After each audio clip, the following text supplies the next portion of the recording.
40 দিনের মধ্যে গোপন অঙ্গের লোম পরিষ্কার না করলে ইবাদত কবুল হয় না, এই কথা কতটুকু সত্য? এটা আমাদের সমাজে বহুল প্রচলিত একটি বিষয় যে যদি কেউ নাভির নিচের পশম, বগলের নিচের পশম, এই সমস্ত পশম যদি কেউ 40 দিনের বেশি পরিষ্কার না করে তাহলে ওই ব্যক্তির কোনো নামাজ কবুল হবে না, ইবাদত কবুল হবে না। আসলে কি তাই? এ ব্যাপারে একটি হাদিস সহিহ মুসলিম বর্ণিত আছে। আনাস রাদিয়াল্লাহু তাআলা বর্ণনা করেছেন নবী করিম সাল্লাল্লাহু আলাইহি সাল্লাম থেকে। তিনি বলেছেন, ওয়াক্কিত লানা, আমাদের জন্য নাভির নিচের পশম ইত্যাদি এগুলো ফেলানোর সর্বশেষ সীমানা নির্ধারণ করে দেয়া হয়েছে 40 দিনকে।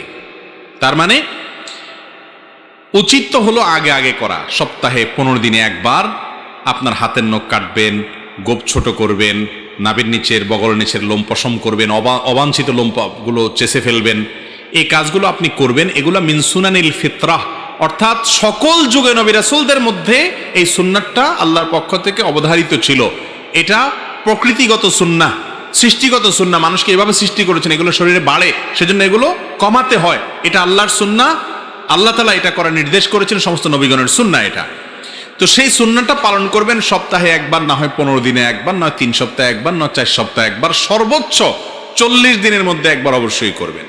40 দিন যদি পার হয়ে যায় তারপরেও না করেন, অর্থাৎ এই পশমগুলো বড় হয়ে গেছে, 40 দিন পর্যন্ত চাষেন নাই, তাহলে সেক্ষেত্রে নখ বড় হয়ে গেছে, 40 দিনে বেশি হয়েছে, তাও আপনি কাটেন নাই, এরকম যদি হয় তাহলে সেক্ষেত্রে আপনি গুনাহগার হলেন।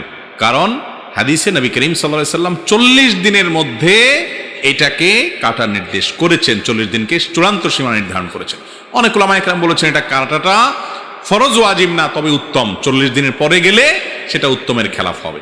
কিন্তু কোন হাদিসে এই কথা বলা নাই যে 40 দিনের পরে যদি কাটা না হয় তাহলে নামাজ হবে না বা নামাজ কবুল হবে না, এমন কোনো কথা হাদিসে নাই।